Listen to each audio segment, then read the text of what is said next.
Supplemental affidavit. I, Roberto R. Bernardo, Filipino, of legal age and a resident of Malolos City, Bulacan, under oath, hereby depose and state. I am submitting this second supplemental affidavit consistent with my desire to set forth my knowledge about the irregularities in government flood control and other infrastructure projects, as well as to obtain peace of mind and preserve the truth. Among other factors, the contents of this second supplemental affidavit had to be violated by me by making reference to an assortment of personal notes and records, deep thinking, as well as confirming with persons certain details regarding the time, place, manner, and circumstances under which the events narrated hereunder occurred.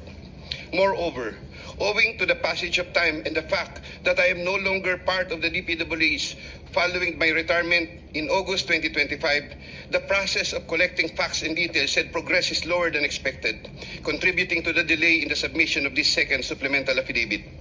Also, I would like to make clear that while the facts narrated below are based on my direct personal knowledge and fortified by official DPWH records, the kickback scheme pertaining to the collection and handoff of the commitments to the relevant public officers occur practically without any paper trail. A statement of facts available to all, applicable to all. Over the decades that I worked for the DPWH, it has always been my philosophy to form good working relationships between and among my bosses and our superiors, inferiors and our subordinates, and other colleagues, even without the promise or expectation of a reward or personal advantage.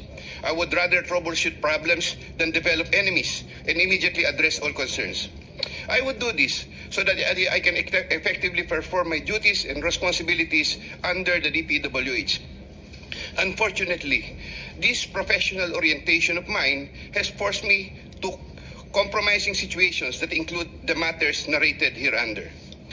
I reiterate my deep remorse and guilt for what I have done, and I am now animated by an honest desire to help rectify the institutional defects in the systems and operations, not only of DPWH, but also other government agencies, and help in developing lasting and meaningful reforms. I can confirm, based on my personal knowledge, that in some form or another, and on various extents, based on current setup, each and every DPWH official, employee from top and down the line is buffeted with various avenues of corrupt acts and practices. This would include high-ranking members of the department, such as secretary, undersecretaries, assistant secretaries, regional directors, district engineers, bids and awards committee members, engineers, inspectors, and all the way down to laborers. This is also true for several top officials of other departments and or agencies, such as but not limited to the Department of Finance, Department of Environment and Natural Resources, Department of Health, Department of Education, Department of Agriculture, Department of Agrarian Reform, Department of Transportation, Philippine Charity Sweepstakes, Philippine Coconut Authority, etc. Moreover, I can confirm, based on my personal knowledge, that in some form or another, and on various extents, most proponents have their own designated contractors who will take on the projects for the former's benefit and advantage. Sometimes, other proponents would request me to suggest contractors for them who are known to me or referred to me by friends and other personalities. There are situations that national and local elected politicians would request me to source projects for them. If given more time and opportunity to review the records and confirm supporting facts, I may be able to particularize the details of these transactions and dealings. 呢個係我細佬，喺屋企嘅溫度擔當。咦，諗到送咩俾嫲嫲過生日未啊？依家準備 JustPay 過錢啊！淨係俾錢咁 dry，你唔知 JustPay 係有聲嘅 payment 咩？ Senator Ramon Bong Revilla Jr.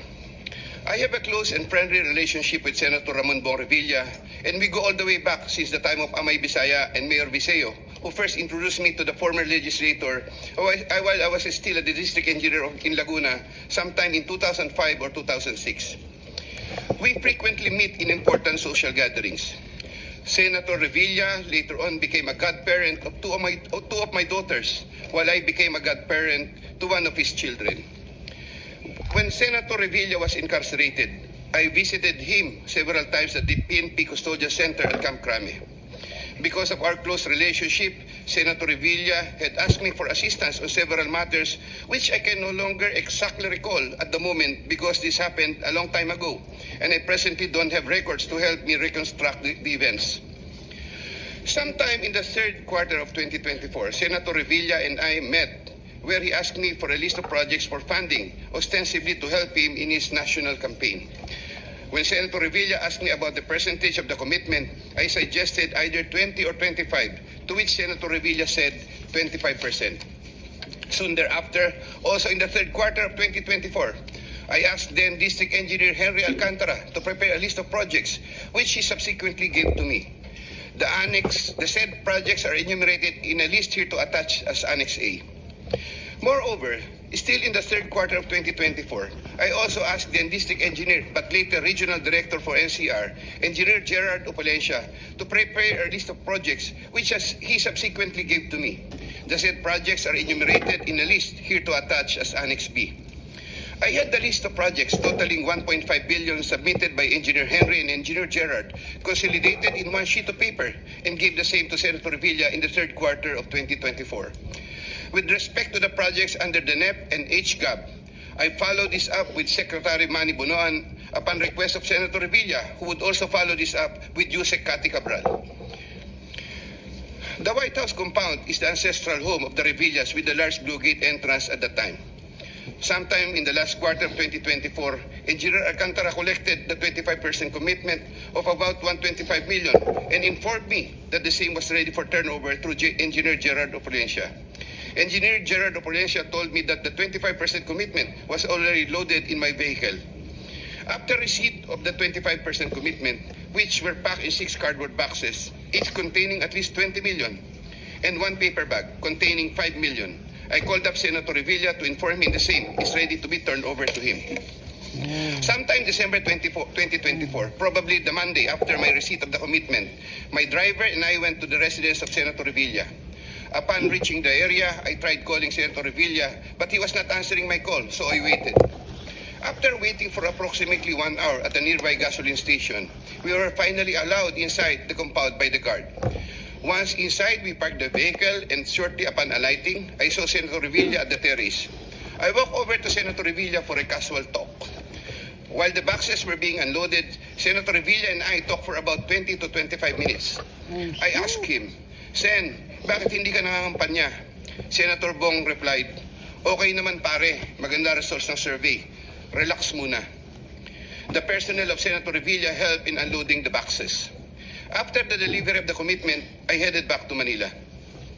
Sometime late January or February 2025, in relation to a list of projects submitted by Engineer Gerard Opalencia, Senator Revilla called me to follow up on the status of the commitment. About a week later, sometime February 2025, I informed Senator Revilla that the same was ready for turnover. Before the start of the campaign period for national elected positions, I directed one of my aides to deliver commitment amounting to 250 million to the residence of Senator Revilla at the White House compound, Aguinaldo Highway, Bacoor, Cavite. Senator Nancy Binay. Carlin Yap Villa is the aide of Senator Nancy Binay, who transacted with me regarding the latter's projects and commitment. If I recall correctly, I first met Carlin in the year 2018 during the budget season at the Senate. Eventually, sometime 2019, Yusek Traigib Olivar, whom I knew very well, endorsed Carlin to me. From then on, Carlin would contact me directly to follow up the status of different matters. Sometime fourth quarter in 2022, Carlin, claiming to act on behalf of Senator Binay, asked my help for the transfer of an assistant district engineer in Mindanao to another district, a request which I endorsed to Sec. Bonoan. Sometime during the third to fourth quarter of 2022, Carlin requested on behalf of Senator Binay for a list of projects worth around 1.882 billion with 12% commitment. The said projects are enumerated in a list here to attach as Annex C. I got 3% of 1.882 billion. I prepared a list of projects within my area of jurisdiction with the help of DPW's officials, but could not recall at this time exactly who among them gave me the list. But I can recall that it was Engineer Manny Bulusan who coordinated the collection of the commitment. Eventually, during the first quarter of 2023, the commitment was delivered to Carlin for Senator Binay in several tranches in Makati and Quezon City. But I could not recall at this time the details of the deliveries, but I undertake to submit additional information thereon. Sometime last quarter of 2023, Carlin again asked for Senator Binay a list of projects for inclusion and funding under the 2024 GAA, which I provided with the help of Engineer Gerard Apulescia and Engineer Henry Alcantara. The total list of projects initially amounted to 2.5 billion, but which was reduced to 1.672 billion. The said projects are enumerated in the list here to attach as Annex D. Apparently, some individual or group offered Senator Binay a higher amount of commitment of 15% instead of the previous 12%, with the promise that the commitment would be released much earlier. Yusek Traigib learned about the plan to transact with this individual or group, and I was informed by Yusek Traigib that he confronted Carlin and said to her, "Bakit nyo binabawasan ng kay Robert? Siya din naman ang nilalapitan ng mga yan pagka nagkakaproblema." However, sometime later part of December 2023, Carlin called me and requested for a 50 million advance for Senator Binay's shoes for the holiday season because the individual or group was unable to deliver on their promise, and which I then helped to fix. Thereafter, Carlin told me that Senator Binay was expecting an increase in the commitment from 12 to 15%, which I agreed to fulfill. I did not get any percentages from the aforementioned projects worth 1.672 billion, but I was reimbursed the 50 million which I earlier advanced. I was nurturing goodwill with Senator Binay by fulfilling the commitment.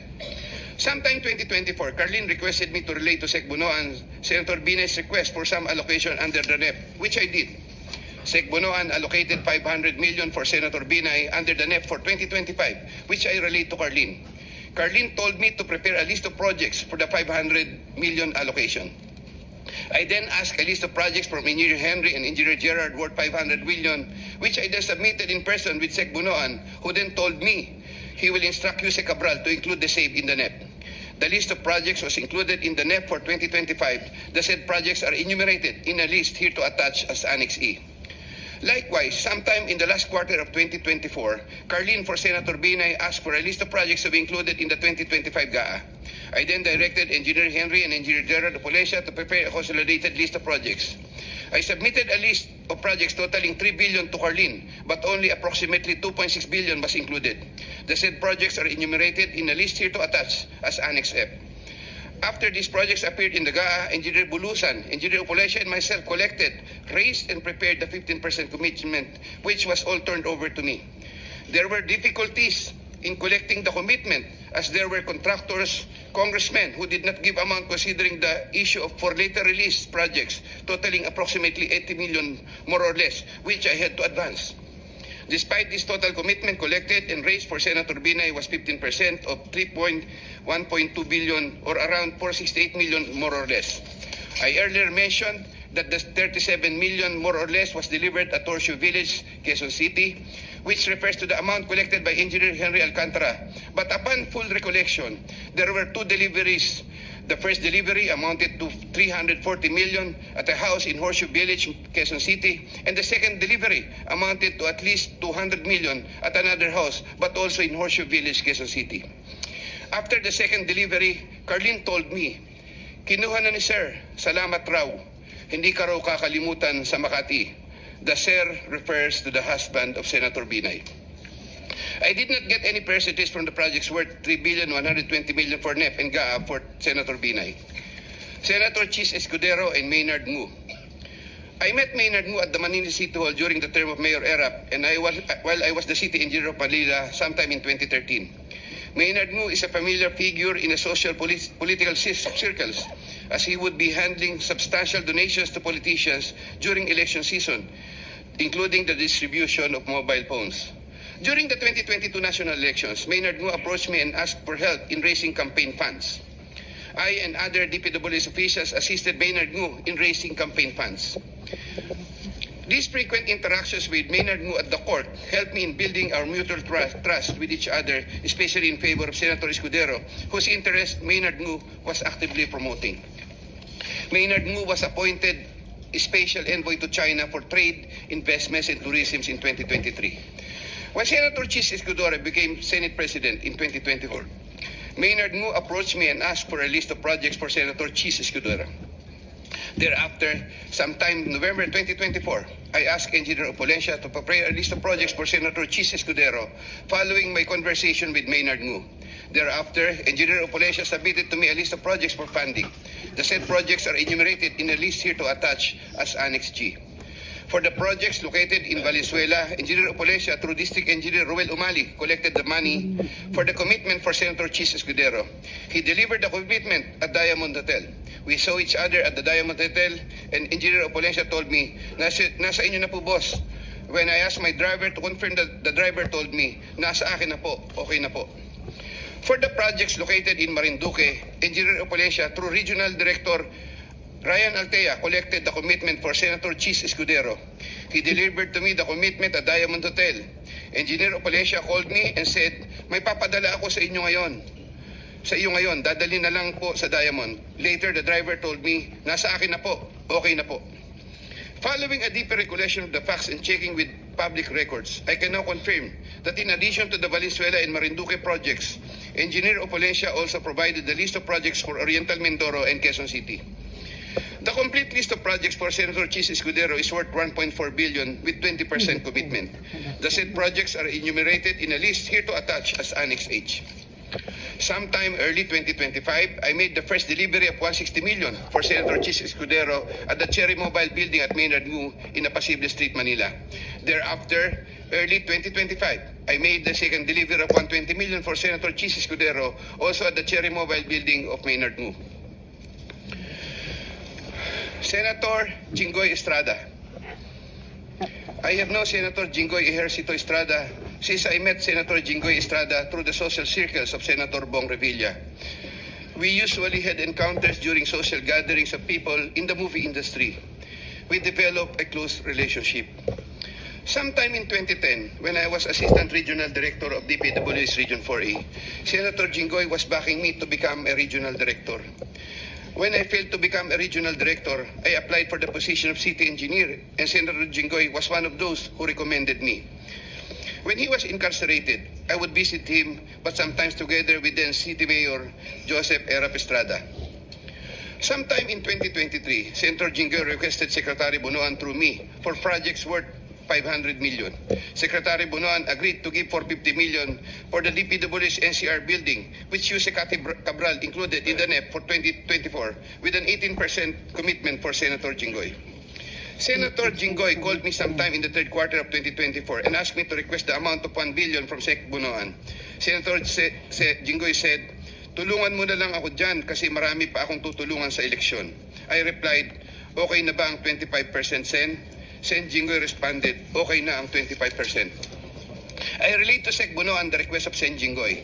The former then asked me to prepare a list of projects for the latter. In turn, I asked Engineer Gerard Opulencia for a list of projects. When Engineer Opulencia gave me the list, I gave it to Secretary Bunoan, who told me that he will give the same to Jose Cabral and that the latter will take care of it. At the moment, I cannot locate the list or a copy thereof. Later on, I saw that some of these projects totaling 500 million and included in the list I gave to Sec Bunoan were listed in the NEP for that year. These projects, as appearing in the NEP, are enumerated in a list here to attach as Annex I hereof. Thereafter, Senator Jinggoy called me and asked me what happened to the difference of 500 million. I relayed this to Sec Bunoan. The latter replied that he will prioritize the matter as soon as there is available funding. Subsequently, I found out that the projects totaling 200 million were included in the SGAB for 2025. These projects, as appearing in the SGAB, are listed Annex J hereof. However, Senator Jinggoy called me again for the difference of 300 million to complete the 1 billion project value that was requested. During the BICAM, projects worth 750 million were again included in the projects to eventually form part of the 2025 GAA. The said projects are enumerated in a list here to attach as Annex K. The total budget for the projects which appeared in the 2025 GAA is approximately 1.45 billion, more or less. After Engineer Opulencia collected the 25% commitment, approximately 360 million, and delivered the same to Diamond Hotel in Manila. Thereafter, I tasked my driver to deliver the boxes to Sen Jinggoy at the Artiaga building in San Juan City. Senator Jinggoy personally confirmed to me his receipt of the commitment and thanked me for the same. During the 2024 budget hearing for 2025 GAA, Engineer Alcantara informed me that Senator Jinggoy gave him funding amounting to 355 million for Bulacan First DEO and 500 million from other districts in Bulacan and requested that he, Engineer Alcantara, prepare list of projects. The said projects are enumerated in a list here to attach as annexes L and L-1 respectively. Later on, sometime in the first quarter of 2025, Senator Jinggoy asked me to get the 25% commitment for the aforesaid list of projects from Engineer Alcantara. Engineer Alcantara then delivered to me the 25% commitment, approximately 213 million, which I delivered to Senator Jinggoy at the Artiaga building in San Juan City. Senator Grace Poe. Sometime third quarter of 2024, J.Y. De La Rosa, a staff of Senator Grace Poe, requested Sec Bunoan through me if Senator Grace Poe can be accommodated in the DPW's NEP. Sec Bunoan told me there is a 500 million for Senator Grace Poe and instructed me to ask the Senator for a list of projects. J.Y. De La Rosa told me to coordinate the matter with Mrs. Patron, a contractor. Mrs. Patron told me to prepare the list. Upon my instructions, Engineer Gerard Opolescia submitted a consolidated list of the following projects, 1 in Laguna and 3 in NCR. These projects are indicated in the list here to attach as Annex M. Thereafter, the list of projects was included in the NEP by Sec Bunoan through Yusek Cathy Cabral. Later on, the said projects appeared in the GAA for 2025. There was a 20% commitment collected for Senator Grace Poe. Mrs. Patron, a contractor, collected the commitment for St. Grace Poe at Diamond Hotel from one of my aides. Congresswoman Mary Mitzi Mitz Kahayon Uy. There were projects released in Congresswoman Kahayon Uy's congressional district which I facilitated.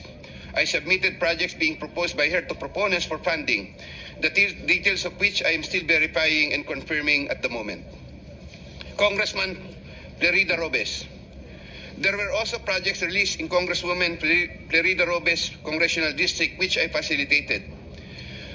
I submitted projects being proposed by her to proponents for funding, the details of which I am still verifying and confirming at the moment. Congressman Zaldico.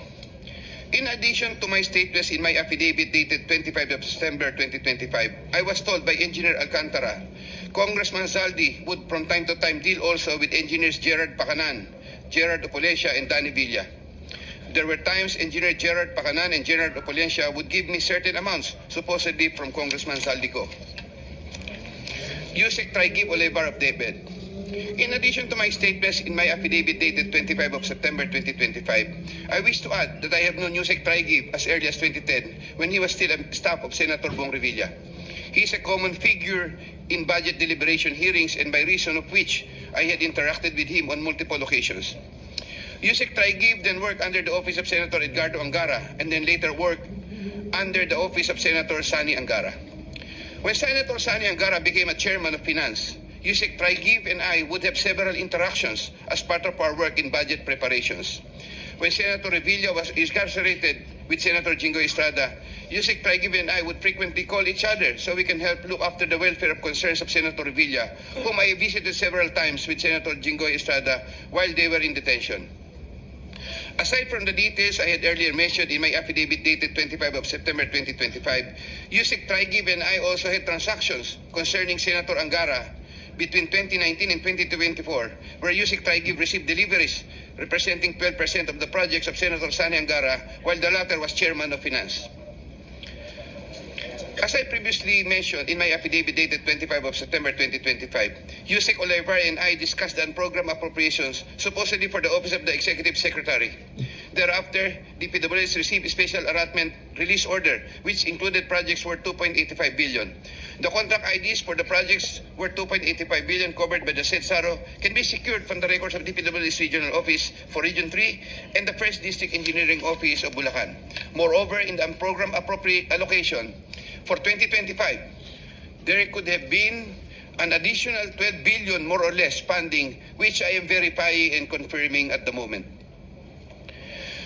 DPWH Secretary Mark Villar and Yusek Cabral. I was appointed Assistant Secretary of DPWH by former President Rodrigo Duterte in 2016 during the term of DPWH Secretary Mark Villar. As Assistant Secretary for Operations, I was assigned over the Visayas regions. While I was Assistant Secretary for Operations, I was introduced to Carlo Aguilar, a cousin of Sec Mark Villar. Yusek Cabral was already the Undersecretary for Planning Service when I became Assistant Secretary. As Undersecretary for Planning Service, Yusek Cabral was working closely with Sec Mark Villar for the allocation, listing, and budgeting of all the DPW's infrastructure projects. While I was Assistant Secretary, I was also later designated as Chairman of the Central Bids and Awards Committee, Central BAC. In the later part of 2017, I was promoted to Undersecretary of the DPWH during the incumbency of Senator Mark Villar and took my oath of office as Undersecretary before him. In the first quarter of 2018, I was designated as Undersecretary for Operations for NCR, 4B, and the 3 Visayas regions. Upon my request, I was replaced as Chairman Central BAC sometime in February 2020 because of political intrigues, as I was reportedly siding with then City of Manila Mayor Isko Moreno, who was vocal against then President Rodrigo Duterte. All of this time, the funding of all projects was cleared through Yusek Cabral for approval by Sec Mark Villar. From time to time, Yusek Cabral would ask me to submit detailed list of projects with regards to lump sum fund allocations of DPWH, which list she sometimes would approve herself or forward to Sec Mark Villar for approval. Among others, these included EDSA and other major roads, project allocations, maintenance of creeks and waterways, etc. The commission for these approved projects was 10% and divided as follows: 50% to Carlo Aguilar, presumably for Sec Mark Villar, 25% Yusek Cabral, 25% for myself. Undersecretary Maria Catalina E. Cabral. As a general rule, with very little exceptions, it is Yusek Maria Catalina Cabral with the imprimatur of Secretary